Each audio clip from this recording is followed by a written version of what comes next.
आज हम सभी श्रवण करेंगे श्रीमद् भागवतम के अंतर्गत चतुर्थ स्कंध और 30वां अध्याय।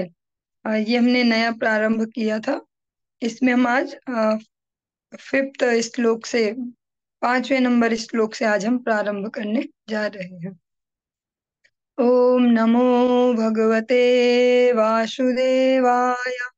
ओम नमो भगवते वासुदेवाय। ओम नमो भगवते वासुदेवाय। सुपर्ण स्कंद मारूढ़ो मेरु श्रृंग मिवाम्बुधः पीतवासा मणिग्रीवः कुर्वन् वितिमिरादिशः। हम जो चेतागण हैं महाराज प्राचीन बरहिसत उनके पुत्रों के बारे में श्रवण कर रहे हैं, क्योंकि विदुर जी ने एक बहुत ही एक्टिव श्रोता की तरह मैत्रेय मुनि से प्रश्न किया कि प्रचेताओं का प्रसंग तो रह ही गया, उनका आगे क्या हुआ, उनके बारे में भी मैं सुनना चाहता हूँ। अतः मैत्रेय मुनि उन्हें श्रवण करवा रहे हैं। गरुड़ के कंधे पर आसीन श्री भगवान मेरु पर्वत की चोटी पर छाए बादल के समान प्रतीत हो रहे थे।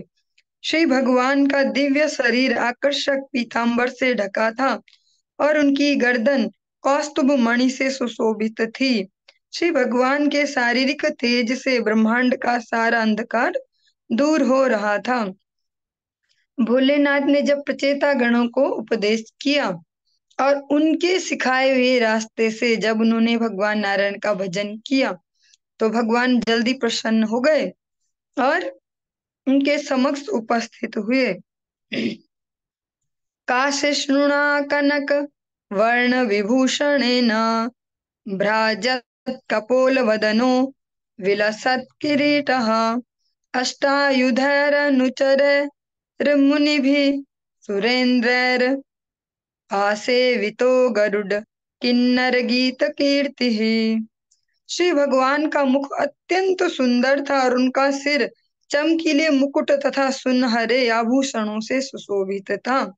यह मुकुट झिलमिला रहा था और सिर पर अत्यंत सुंदर ढंग से लगा था। श्री भगवान की 8 भुजाएं थी और प्रत्येक भुजा में एक विशेष आयुध था। वे देवताओं, ऋषियों तथा अन्य पार्षदों से घिरे हुए थे। ये सब उनकी सेवा कर रहे थे। श्री भगवान के वाहन गरुड़ अपने पंखों को फड़फड़ाकर वैदिक स्तोत्रों से श्री भगवान की महिमा का इस प्रकार गान कर रहे थे मानो वे किन्नर लोक के निवासियों इस कुशलता से गा रहे थे जैसे लग रहा था कि ये जो गाने में पटु होते हैं ऐसे किन्नर लोक के निवासी हों। गरुड़ जी एक पक्षी की फॉर्म में है। वो अपने पंखों को ही फड़फड़ा के इस प्रकार से ध्वनि कर रहे हैं और भगवान की महिमा का भी गान कर रहे हैं। भगवान कभी भी कहीं अकेले नहीं जाते। सपार्षद स्वीय धाम सह अवतरी, अपने पार्षदों के सहित और तभी कहीं पर जाते हैं, ऐसे नहीं अकेले अकेले कहीं पहुंच गए। पीनायताष्टभुज मंडल मध्य लक्ष्म्या स्पर्धर्ष्या परिवृत्तो वनमालयाद्यः बहिर्स्मतः पुरुष आह सुतान् प्रपन्नान् प्रजन्यनादरुतया सघृणावलोकः। श्री भगवान के गले के चारों ओर घुटनों तक पहुंचने वाली फूलों की माला लटक रही थी। उनकी 8 बलिष्ठ तथा लंबी भुजाएं उस माला से विभूषित थी, जो लक्ष्मी जी की सुंदरता को चुनौती दे रही थी। दयापूर्ण चितवन तथा मेघ गर्जना के समान वाणी से श्री भगवान ने राजा प्राचीन बरहिसत के पुत्रों को संबोधित किया जो उनकी शरण में आ चुके थे। यहाँ पर भगवान ने चतुर्भुज नारायण स्वरूप न दिखा के अष्टभुज स्वरूप में उनको दर्शन दिया है। और ये दर्शन भी तभी दिया जब वो उनकी शरण में आ चुके थे। भगवान कोई ऐसे कोई व्यक्ति नहीं है कि जिसको हम चैलेंज करें, दिखाओ तो मान जाएंगे। भगवान होता है चलो दिखा दो हमें तो मान जाएंगे, तो भगवान को ऐसे चैलेंजेस से कोई फर्क नहीं पड़ता, कोई कितने ही दे ले, 1000 गाली भी दे ले कि ऐसा है भगवान वैसा है, तो भगवान का इतना छोटा नहीं है स्वाभिमान, या उनको इतनी ठेस नहीं पहुंचती कि सुने और तुरंत आ जाएंगे कि इसने तो लाख गालियां दे दी, अब जाना ही पड़ेगा सबक सिखाने। भगवान जब कोई प्रेम से स्मरण करे शरणागत होकर, तभी उसको अपनी मर्जी से दर्शन देते हैं या कृपा करते हैं, जो जैसी वो चाह रहे हों। श्री भगवान उवाच वरं वृणीध्वं भद्रं वो यूयं मे नृपनन्दनाः सौहार्देन पृथग् धर्मास्तुष्टोऽहं सौहृदेन वाह वह। पूर्ण पुरुषोत्तम भगवान ने कहा, हे राजपुत्रों, मैं तुम लोगों के परस्पर मित्रतापूर्ण संबंधों से अत्यधिक प्रसन्न हूँ। तुम सभी एक ही कार्य भक्ति में लगे हो। मैं तुम लोगों की मित्रता से इतना अधिक प्रसन्न हूँ कि तुम्हारा कल्याण चाहता हूँ। अब तुम जो चाहो वर मांग सकते हो। ये बहुत ही अच्छा श्लोक है और हम सभी के लिए तो बहुत ही अच्छा, अगर हम समझ पाएंगे। संघे शक्ति युगे युगे, और विशेषकर संघे शक्ति कलौ युगे। जो संगठन है उसमें बहुत बड़ी ताकत होती है हर युग में, पर कलयुग में विशेषतः जो लोग संगठित होकर चलेंगे वो अच्छे से फ्लोरिश हो पाएंगे। और भगवान स्पष्ट कहते हैं कि तुम्हारा जो आपसी प्रेम है, सौहार्द है, आपसी सामंजस्य है, इससे मैं बड़ा प्रसन्न हूँ। एक ही कार्य को कर रहे हैं लेकिन वहां कोई उठा पटक नहीं है। अच्छा, इसने 2 माला ज्यादा खिसका लिया आज मुझसे, या ये ज्यादा आगे आज पहुंच गया, या इसको ऐसा हो गया, ऐसा कुछ वहां आपस में संघर्ष नहीं है। मिलजुल के सद्भाव से एक लक्ष्य के लिए कार्य कर रहे हैं। इसीलिए भगवान ने इस युग में जो युग धर्म भी दिया वो संकीर्तन, केवल कीर्तन नहीं बोला, हरि नाम का कीर्तन ऐसा नहीं बोल दिया, संकीर्तन। संग में एकत्रित होकर जब कीर्तन किया जाए तब वो बहुत प्रभावशाली है, बजाय अकेले के। मजबूरी वाला अलग है कि आपके पास कोई नहीं हो आसपास भक्त तो, लेकिन अगर पॉसिबल है तो संगठित होकर भगवान के नाम को करें, तो उसमें ज्यादा एनर्जी है। और ये सब आप प्रैक्टिकली फील भी करते होंगे, हम भी करते ही हैं। जब संकीर्तन होता है, साथ में सारे भक्त उत्साह से नाच रहे होते हैं, नृत्य कर रहे होते हैं, जोर जोर से ऐसे उछल उछल के हाथ ऊपर करके हरि बोल, तो अलग वाइब्रेशन है। कोई घर में अकेला करे उसको, उसकी अलग बात है। तो यहाँ पर भगवान कहते हैं तुम मिलजुल कर एक लक्ष्य के लिए सब कर रहे हो, जो लक्ष्य भी भक्ति है। लक्ष्य भी कोई कहीं चोरी डाका डालना नहीं है, बैंक लूटना, या कुछ समाज में कोई विद्रोह उत्पन्न करवाना, वो नहीं है संगठन का भी लक्ष्य। यहाँ पर संगठन का लक्ष्य है भगवान की प्रसन्नता। तो भगवान बहुत जल्दी रीझ गए और बोला, जो चाहे वो मांगो। यो अनुस्मरति संध्यायाम युष्मान्नुदिनं नरः तस्य भ्रातृस्वात्म साम्यम तथा भूतेषु सौहृदम्। श्री भगवान ने आगे कहा, जो प्रतिदिन संध्या समय तुम्हारा स्मरण करेंगे, वे अपने भाइयों के प्रति व अन्य समस्त जीवों के प्रति मैत्री भाव रखेंगे, क्योंकि विशेषतः ये भाई भाई है, पचेतागण। तो जो तुम्हारा स्मरण करेंगे भगवान वरदान देते हैं, और भगवान वर देने में सबसे अग्रगण्य है। ये हमने अनेक अनेक प्रसंगों में श्रवण किया है, स्टार्टिंग से, प्रथम स्कंद से। चाहे वो नारद जी ब्रह्मा जी का संवाद हो, जैसे भी कोई भी संवाद हमने श्रवण किया, स्पष्ट सुना कि भगवान की बहुत बड़ी विशेषता है, वरदाताओं में अग्रगण्य है। भगवान कोई कंजूस सा धनी व्यक्ति नहीं है कि जो छुपा छुपा के रखता है, बहुत इमरजेंसी हुई, कुछ ज्यादा ही बुरी बात तभी निकाले। भगवान हमेशा कुछ देने को तैयार है, जिसको जो चाहिए, पर उतना लेने लायक पात्रता भी तो होनी चाहिए, पाचन शक्ति। पिताजी तो लिख के दे दे 1 करोड़ की, बेटा ये तेरा हो गया और ये सारी प्रॉपर्टीज, पर अगर योग्यता नहीं पचाने की, तो 1 हफ्ते के अंदर अंदर ही सब चौपट हो सकती है, शायद इससे जल्दी भी। तो भगवान सबसे अग्रगण्य है वरदाताओं में। भगवान सबसे प्रसन्न होकर वर देते ही रहते हैं। भगवान इन प्रचेता गणों को भी कहते हैं, जो तुम्हारा स्मरण करे संध्या के समय, प्रतिदिन संध्या समय, तो वे अपने अपने भाइयों में आपस में प्रेम बढ़ेगा, और वे अन्यों के प्रति भी मैत्री भाव रखेंगे। प्रैक्टिकली ये तभी संभव है जब उनके कोई चरित्र को सुनेगा, कि ऐसा तो नहीं कि इजीली वो 10,000 वर्ष गुजर गए होंगे पानी के अंदर और कुछ झंझट ही नहीं हुई, कोई मगरमच्छ ही नहीं आया खाने को, या कुछ उपद्रव नहीं हुआ होगा। ऐसा तो नहीं सोच सकते, कुछ ना कुछ तो हुआ होगा। जब हम सब अपने घरों में चैन से सारे सुख साधन जुटा के थोड़ी देर इनाम करने बैठते, उतने में ही 10 फोन आ जाते, 10 लोग भी आ जाते हैं कुछ ना कुछ। तो उनको भी खुले जो पानी के अंदर है बहुत सारी झंझटें हुई होंगी, आपसी क्लेश, फ्रस्ट्रेशन, ऐसा तैसा, लेकिन सबको उन्होंने मैनेज करते हुए प्रेम से, सद्भाव से मिलजुल कर भगवत प्राप्ति की। तो जब हम ये श्रवण करेंगे तो ऑब्वियसली हम छोटे छोटे ईगो साइड में रख के मिलजुल कर चलना शुरू कर सकते हैं। ये तुमाम रुद्र गीतेन सायं प्रातः समाहिताः स्तुवन्त्यहं कामवरान्दास्ये प्रज्ञां च शोभनाम्। जो लोग शिव द्वारा प्रणीत स्तुति से प्रातः तथा सायंकाल मेरी प्रार्थना करेंगे उन्हें मैं वर प्रदान करूंगा। इस तरह वे अपनी इच्छाओं को पूरा करने के साथ साथ सद्बुद्धि भी प्राप्त कर सकेंगे। जो शिव जी ने उन्हें उपदेश किया है, जो हमने तब भी श्रवण किया कि भोलेनाथ भी कहते हैं कि बहुत पावरफुल है ये स्तुति जो मैं तुम्हें सिखा रहा हूँ। भगवान स्वयं भी अपने मुख से कह रहे हैं, जो इस स्तुति को प्रातः या सायंकाल पढ़े, मेरी प्रसन्नता के लिए मैं उसको मन इच्छित वर दूंगा। और जब ये मुझसे प्राप्त होंगे वर, तो ये बुद्धि को हरण करने वाले नहीं होंगे। धन हो, पद हो, ये एक तो दैवीय होता है, एक आसुरिक। आसुरिक धन वो है कि जो भगवत सेवा में नहीं लगता, केवल अपने इंद्रिय तर्पण में, अपने मजे के लिए, अपना घर थोड़ा बड़ा कर ले, अपना ये कर लो, अपनी गाड़ी हो जाए, हमारा नाम बढ़े, हमारा यश बढ़े, बहुत सेठ है, बहुत सेठ है, बहुत सेठ है। एक ये कि धन है, पर पता है कि ये धन को भी मैं तभी तक यूज कर सकती हूँ जब तक जीवित हूँ और बुद्धि ठीक है। जीवित तो बेड पे पड़े पड़े भी रहेंगे, लेकिन जब तक होश में, तब तक अपने हाथ से, अपने दिमाग से इसको ऐसी जगह इन्वेस्ट कर दे कि यही धन, ये जड़ वस्तु हमारे चिद मंगल के लिए, आध्यात्मिक मंगल के फिट कर दे।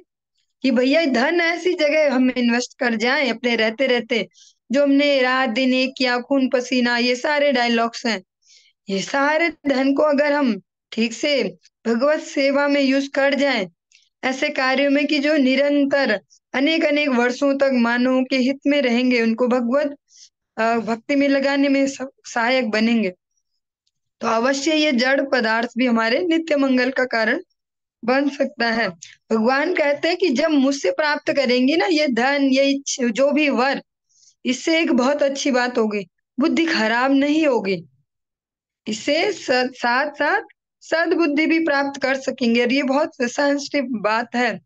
लास्ट टाइम जब गुरुदेव अभी जन्माष्टमी से पहले दिन, अधिवास के दिन सेंटर पर आए, तो एक माता जी के निवास पर भी उनको ले गए, जहाँ पर थोड़ी सांत्वना सा कुछ था प्रोग्राम ऐसा। तो गुरुदेव ने बहुत अच्छे से बोला कि जन्म मृत्यु ये तो शरीरों का धर्म है, इनको हम ज्यादा टाल भी नहीं सकते, लेकिन भगवान की कृपा ये होगी कि सद्बुद्धि बनी रहेगी घर में। विशेष प्रकार से बोला कि सद्बुद्धि बनी रहेगी, और यही हम यहाँ पर भी श्रवण करते हैं कि जो भगवान द्वारा जो दिया जाता है, जो भी यश वैभव, उससे सद्बुद्धि बनी रहती है, वो भगवान की सेवा में लगता है। यद्यूयं पितुरादेशमग्रहीष्टमुदान्विताः अथो व उसति कीर्तिर्लोकाननुभविष्यति। चूंकि तुम लोगों ने अपने अंतःकरण से प्रसन्नता पूर्वक अपने पिता की आज्ञा अत्यंत श्रद्धा पूर्वक शिरोधार्य की है और उसका पालन किया, अतः तुम्हारे आकर्षक गुण संसार भर में सराहे जाएंगे। और पिता की आज्ञा कौन सी पालन की? भगवत प्राप्ति के लिए प्रयत्न करने की, ये भी हम ध्यान में रखेंगे।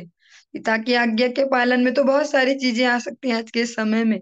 अनेक बार आपने सुना भी होगा एग्जाम्पल, कई बार हम हमसे जो बड़े हों, अगर हमें बोले कि जाओ भैया थोड़ा ठेके से एक बोतल दारू की खरीद के हमारे लिए ले आओ, ये हमारी आज्ञा है, तो वो आज्ञा पालन में नहीं आएगा कि हम उनकी आज्ञा पालन करते बहुत अच्छे हैं, या कुछ अलग कुछ अनुचित कार्य कह दे, वो नहीं। आज्ञा पालन भी वो कि जो हमें सदमार्ग पर अग्रसर कर रहे हों। भाविता विश्रुता। ठीक है, कर दो ना। बिल बोलो, तुम भी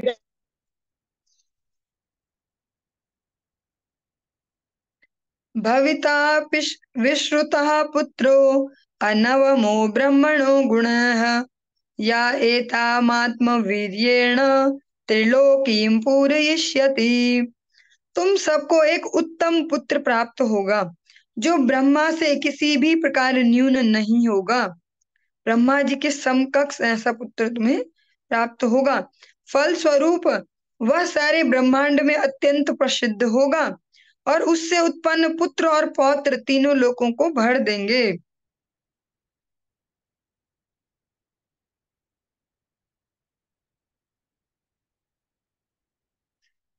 कंडोह प्रम्लोचया लब्धा कन्या कमललोचना तां चाप विद्धां जगृहुर भूरुहा निपुनंदनाः।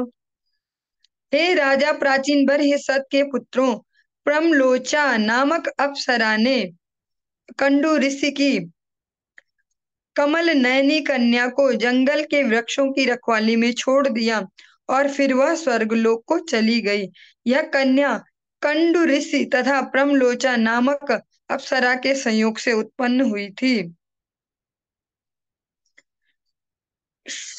शुश्रामाया मुखे राजा सोमः पीयूषवर्षिणीं देशिनीं रोदमानाया निदधे सदयान्वितः।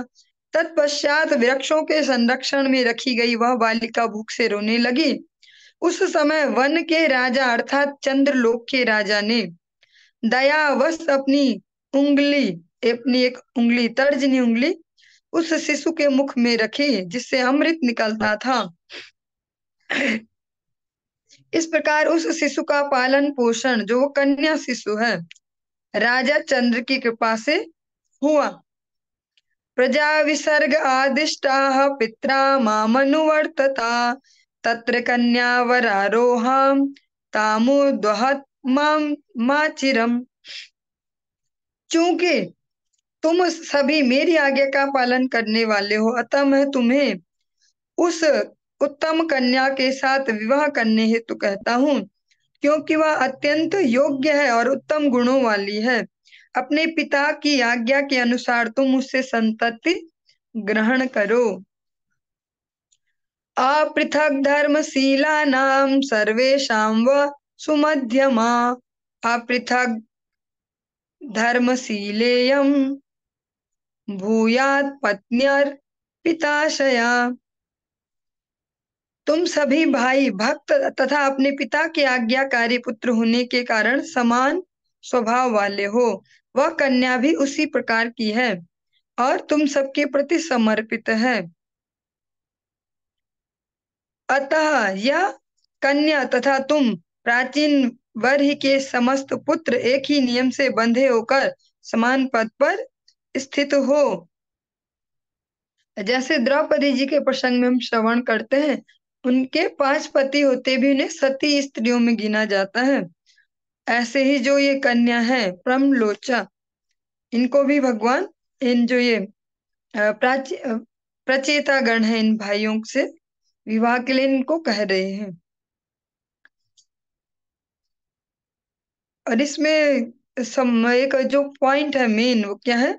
वह तुम सबके प्रति समर्पित है, मीन्स उनकी ख्याति पहले श्रवण करके उनके प्रति अनुरक्त भी है। दिव्य वर्ष सहस्त्राणाम सहस्त्रमः तेजसा भौमान भोक्ष्यथ भोगान वै दिव्यांश्चानुग्रहान् मम। तब श्री भगवान ने सभी प्रचेताओं को आशीर्वाद दिया, हे राजकुमारों, मेरे अनुग्रह से तुम इस संसार की तथा स्वर्ग की सभी सुख सुविधाओं को भोग सकते हो। तुम उन्हें बिना किसी बाधा के पूर्ण समर्थ रहते हुए 10 लाख दिव्य वर्षों तक भोग सकते हो। भगवान ने उनको एक जो हम बोलते ना लंबी आयु हो, ऐसे भगवान ने वही आशीर्वाद दिया है। अथ मय्यन पायिन्या भक्त्या पक्वा गुणाशयाः उपयास्यथ मद्धाम निर्विद्या निर्यादतः। तत्पश्चात तुम मेरे प्रति शुद्ध भक्ति विकसित करोगे और समस्त भौतिक कलमश से मुक्त हो जाओगे। उस समय तथा कथित स्वर्ग लोक तथा नरक लोक में भौतिक भोगों से पूर्णतया विरक्त होकर तुम मेरे धाम को लौटोगे।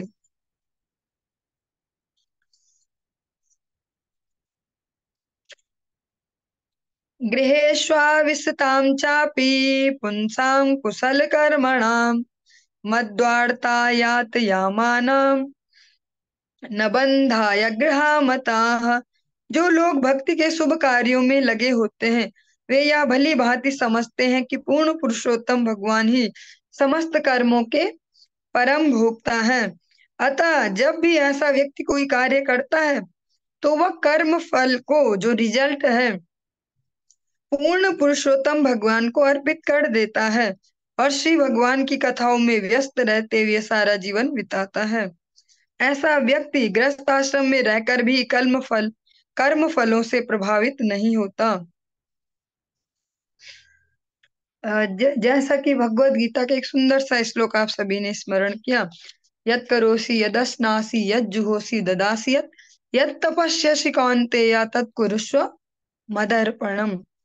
जो भी हम अपने जीवन में जो भी कार्य कर रहे हैं उन सब के केंद्र बिंदु में अगर भगवान को रखें तो फिर भगवान कहते हैं कि वो गृहस्थ आश्रम में रहते हुए भी इन कर्म फलों से प्रभावित नहीं होता। न व्यवद हृदये यज्ञो ब्रह्म तद्व ब्रह्मवादिभिः न मुह्यन्ति न शोचन्ति न हृष्यन्ति यतो गताः। सदैव भक्ति कार्यों में संलग्न रहकर भक्तजन अपने आप को हमेशा नूतन नवीन, जिसको हम फ्रेश कह सकते हैं, तथा अपने कार्यों में सदैव नवीन नया नया अनुभव करते हैं। भक्त के हृदय के भीतर सर्वज्ञाता परमात्मा प्रत्येक वस्तु को अधिक नया बनाते रहते हैं।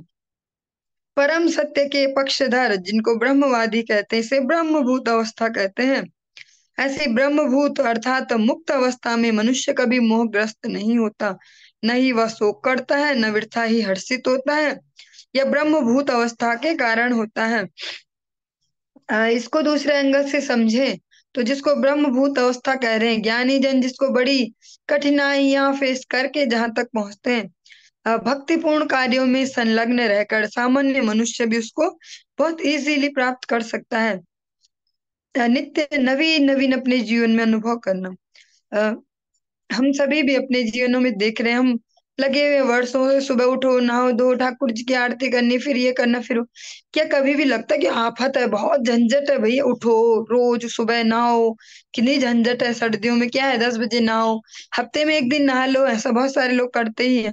सर्दियां तो हफ्ते में एक दिन नहा लो या 2 दिन में एक दिन नहा लो, या रोज रोज नहाते रहो, बहुत झंझट है। लेकिन कभी ऐसा महसूस नहीं होता। और रोज आरती करो सुबह शाम, बहुत झंझट है यहाँ पे। सुबह सुबह उठो, आरती करो, लोग ठाठ से सो रहे रजाई में, यहाँ आरती करो। शाम को लोग रोज घूम रहे, कोई सब्जी मंडी घूम रहा, कोई पार्क घूम रहा, कोई रोडों में, यहाँ आरती का टाइम हो गया। लेकिन कभी ऐसा महसूस नहीं होता। क्यों? क्योंकि जिन क्रियाओं में भगवान की प्रसन्नता सेंटर में है वो नित्य नूतन होते जाती हैं, दिने दिने नवम नवम। जैसे भगवान है माध्यम पुराण पुरुषम नव यौवनम च, सबसे पुराने होकर भी हमेशा नवीन है, सबसे जवान भी भगवान ही है।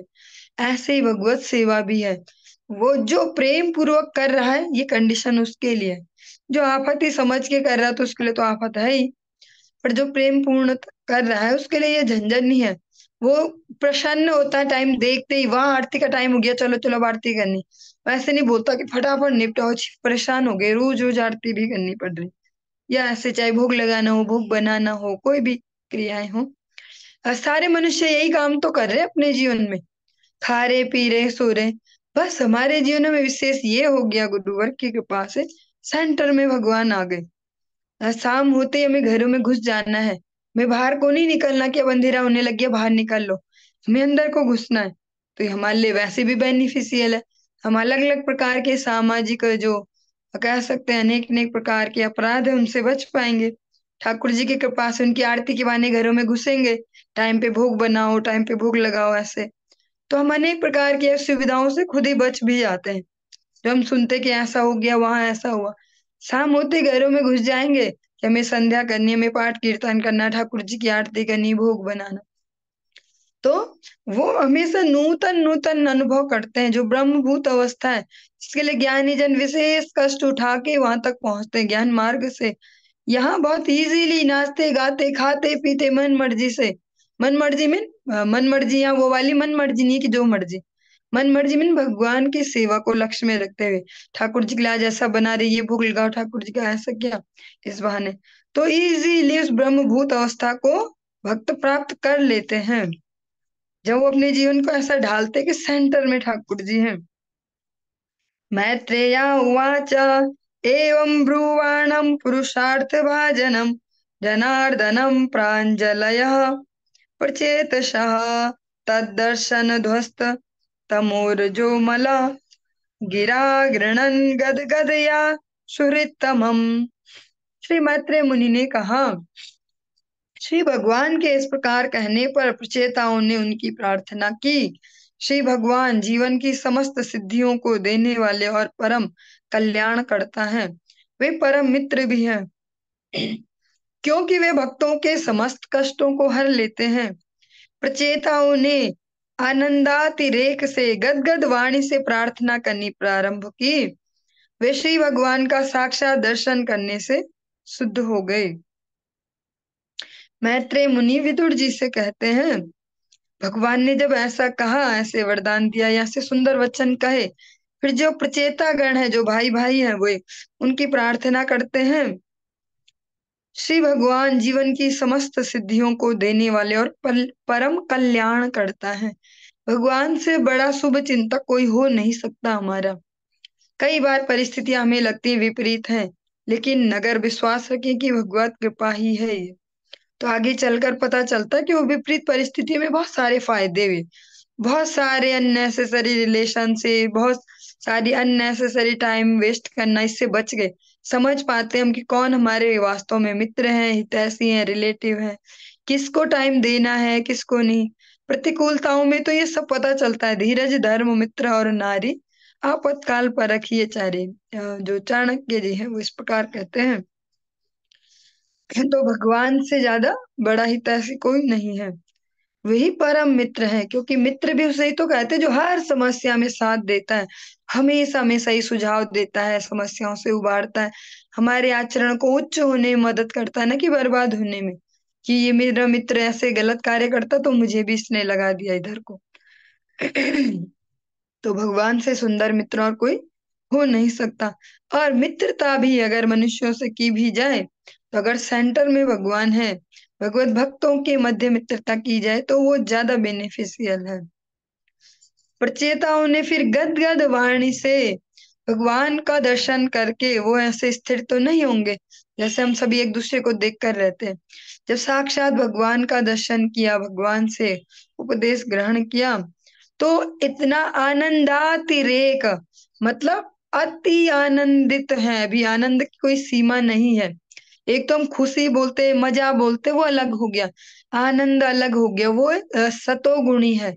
वो ऐसा नहीं है कि रजोगुणी तमोगुणी, हमारी कोई इच्छा पूरी हुई तो हम बहुत खुश हो गए, हमारा बहुत बड़ा फायदा, हम खुश हो गए, वो रजोगुणी तमोगुणी। लेकिन आनंदातिरेक, जो दिव्य आनंद है भगवत दर्शन का, भगवान तो सतोगुण के अंदर भी नहीं आते, ये भी गलत होगा कहना।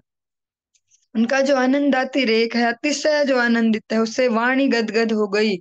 गद गद स्वारा कंठ उपजावा, मुखे बोल आध आध बहिरावा।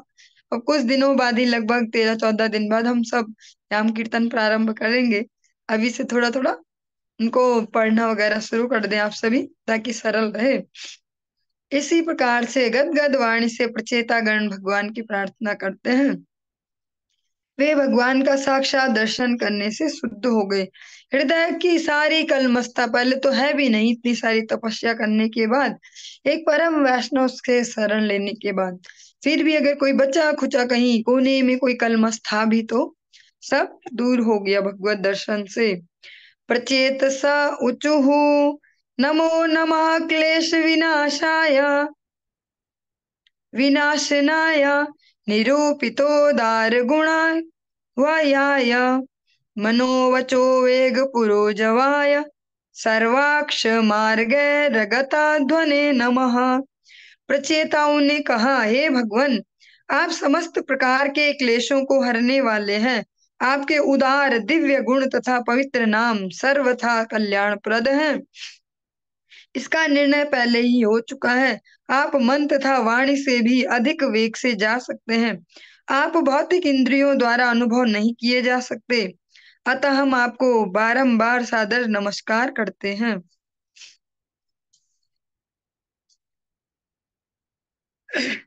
शुद्धाय शांताय नमः स्वनिष्ठया मनस्य पार्थम विलसद् द्वयाय नमो जगत स्थान लयोदयेषु गृहीत माया गुण विग्रहाय। हे भगवान, हम आपको प्रणाम करने की याचना करते हैं। जब मन आप में स्थिर होता है तो यह द्वैतपूर्ण संसार भौतिक सुख का स्थान होते हुए भी व्यर्थ प्रतीत होता है। आपका दिव्य रूप दिव्य आनंद से पूर्ण है। हम आपका अभिवादन करते हैं।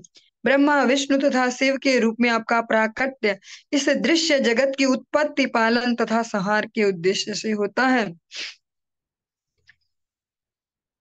जब कोई हायर टेस्ट मिल जाता है व्यक्ति को तो वो लोअर टेस्ट की ओर ज्यादा अट्रैक्ट नहीं होता। जब कोई भगवान का ही आनंद अनुभव कर ले फिर जगत के विषयों में उसको ज्यादा सुख प्रतीत नहीं होता। नमो विशुद्ध सत्वाय हरये हरिमेधसे वासुदेवाय कृष्णाय प्रभवे सर्वसात्वताम। हे भगवान, हम आपको सादर नमस्कार करते हैं क्योंकि आपका अस्तित्व समस्त भौतिक प्रभावों से पूर्णतया सर्व स्वतंत्र है। आप सदैव अपने भक्तों के क्लेशों को हर लेते हैं क्योंकि आपका मस्तिष्क जानता है कि ऐसा किस प्रकार करना चाहिए। आप परमात्मा रूप में सर्वत्र रहते हैं, अतः आप वासुदेव कहलाते हैं। आप वसुदेव को अपने पिता के रूप में स्वीकार करते हैं। ये नहीं बोल रहे वसुदेव के बेटे हो आप, वसुदेव जी को पिता के रूप में स्वीकार करते हैं। वो वात्सल्य भाव के भक्त हैं। भगवान ने उनका बेटा होना स्वीकार किया है कि आप कुछ टाइम के लिए मेरे पिताजी हैं। और आप कृष्ण नाम से विख्यात हैं। आप इतने दयालु हैं कि अपने समस्त प्रकार के भक्तों के प्रभावों को बढ़ाते हैं। जब हम अनेक प्रकार से सुनते समझते हैं, बचपन से हमने टेलीविजन से ही धर्म को भी समझा है। हमने कृष्ण वाला अ, सीरियल देखा तो उससे हमें भगवान कृष्ण का पता चला। हमने रामायण देखी तो हमने उससे राम जी का पता चला। न तो हमारे अ, किसी हमसे जो बड़े हैं, हमारे जो कहते हैं संरक्षक हैं, किसी ने कभी प्रैक्टिकली हमें कोई ग्रंथ श्रवण करवा के सुनाए तो नहीं, न खुद ही हमने कभी देखा हो कि श्रवण कर रहे हैं या पठन कर रहे हैं। हम में से कुछ ऐसे हैं जिनके पेरेंट्स ने ये किया है। जिनमें से बहुगुणा माता जी है, उनकी माता जी ने तो ये किया है प्रैक्टिकली, पर अधिकतर हम में से किसी के पेरेंट्स ने ये वैसे किया नहीं है।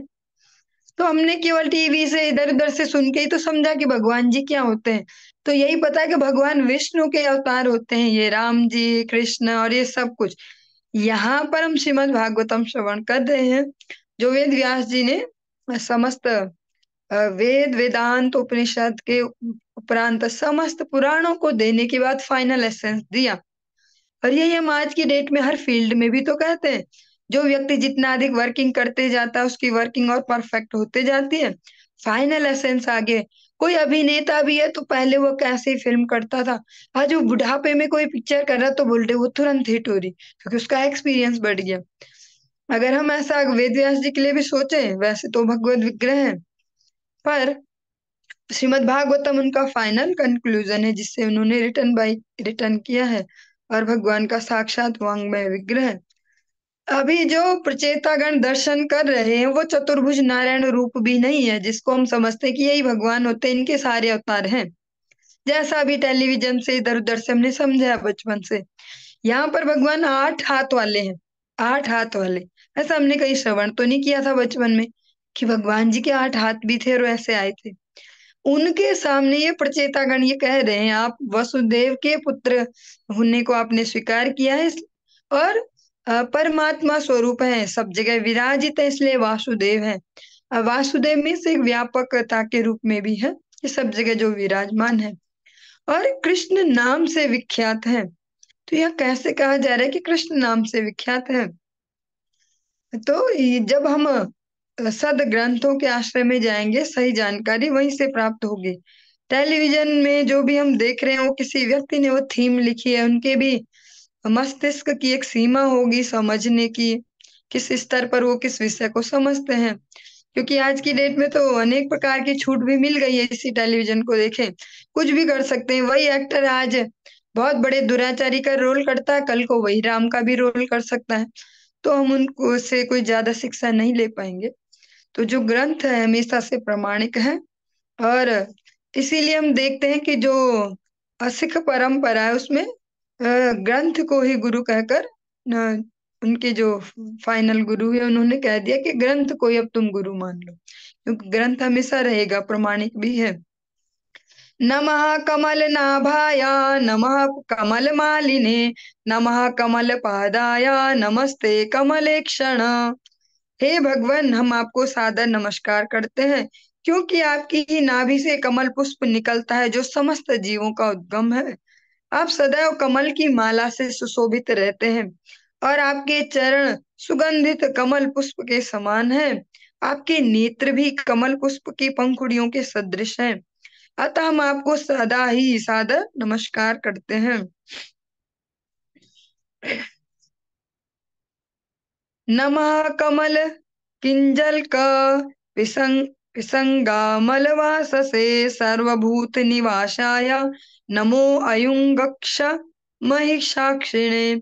हे भगवान, आपके द्वारा धारण किया गया वस्त्र कमल पुष्प के केसर के समान पीले रंग का है, किंतु यह किसी भौतिक पदार्थ का बना हुआ नहीं है। क्योंकि आप प्रत्येक के हृदय में निवास करते हैं, अतः आप समस्त जीवों के समस्त कार्यों के प्रत्यक्ष साक्षी हैं। प्रत्येक जीव जो कुछ भी हरकत कर रहा है, हमारी भाषा में कहें हम जो भी रात दिन कुछ भी कर रहे हैं, जो हमें लग रहा है किसी ने भी नहीं देखा, सब तो मुझे ऐसे ही जानते कि मैं बहुत बढ़िया हूँ। हाँ, भगवान उन सब कार्यों के भी साक्षी हैं। इसीलिए जीवन में जो जो भी रिजल्ट्स आते हैं, इसलिए कहा जाता है there is no mistake in his giving fruits. क्योंकि भगवान हर एक हरकत भी देख रहे हैं हमारी, केवल वही नहीं जो हम सार्वजनिक रूप से करते हैं, वो भी जो हम व्यक्तिगत रूप से करते हैं। हम आपको पुनः पुनः सादर नमस्कार करते हैं। रूपम भगवता त्वेत दशेश क्लेश संक्षयम आविष्कृतम नः क्लिष्टानाम किमन्यादनुकंपितम। हे भगवान, हम बद्ध जीव देहात्म बुद्धि के कारण सदैव अज्ञान से घिरे रहते हैं, अतः हमें भौतिक जगत के क्लेश ही सदैव प्रिय लगते हैं। इन क्लेशों से हमारा उद्धार करने हेतु ही आपने इस दिव्य रूप में अवतार लिया है। यह हम जैसे कष्ट भोगने वालों पर आपकी अनंत अहेतुकी कृपा का प्रमाण है। तो फिर उन भक्तों के विषय में क्या कहें जिनके प्रति आप सदैव कृपालु रहते हैं। यहाँ पर प्रचेता गण बड़े ही दैन्य भाव से दीन भाव को ग्रहण करके ही कह रहे, वास्तव में वो कौन से पापी हैं कि जो कह रहे कि हम ऐसे हम वैसे, और भक्तों की तो बात ही क्या, वो भी तो भक्ति है। लेकिन बड़े दीनता से यहाँ पर कह रहे हैं कि हम हमेशा अज्ञान में रहते हैं, इस जगत में हम हमेशा अज्ञान में है, हमारे पास गलत ही इंफॉर्मेशन है हमेशा हर चीज के लिए। और इसलिए हमें यहाँ जो क्लेश है ना, जो परेशानियां, वही मजेदार लगती हैं, या जो जो भी हमें मजेदार लग रहा है वो सब क्लेश है वास्तव में, पर हमें मजेदार लगता है क्योंकि हम अज्ञान के अंधकार में जी रहे हैं। इसको हम अनेक अपने अपने जीवनों में अलग अलग एग्जाम्पल से समझ सकते हैं।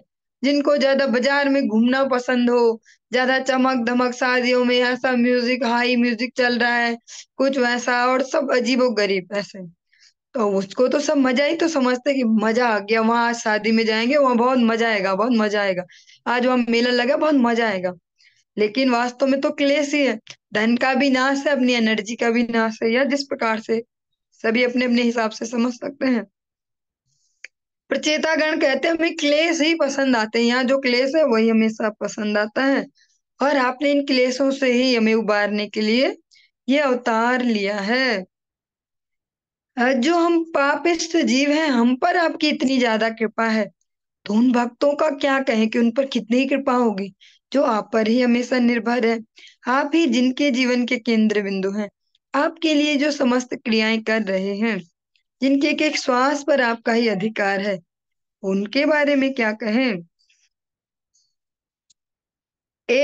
एतावत्त्वं हि विभुभिर्भाव्यं दीनेषु वत्सलः यदनुस्मर्यते काले स्वबुद्धया भद्ररंधन। हे भगवान, आप समस्त अमंगल के विनाश करता है। आप अपने अर्चा विग्रह विस्तार के द्वारा अपने दीन भक्तों पर दया करने वाले हैं।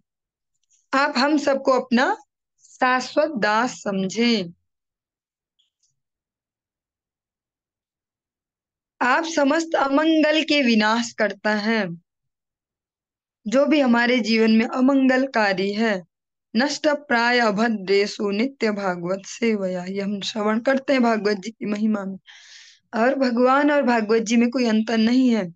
तो भगवान भी हमारे समस्त अमंगलों को नाश करने वाले। इसीलिए कई बार किसी व्यक्ति, वस्तु, परिस्थिति से हम बहुत अटैच्ड होते हैं कि ये बहुत मजेदार है, इससे बहुत बढ़िया लगता है मुझे, अचानक से वो हमारे जीवन से गायब हो जाती है, तो ये हमें बुरा भी लगता है। लेकिन भगवान को ज्यादा अच्छे से पता है कि हमारे लिए क्या उचित है और क्या नहीं।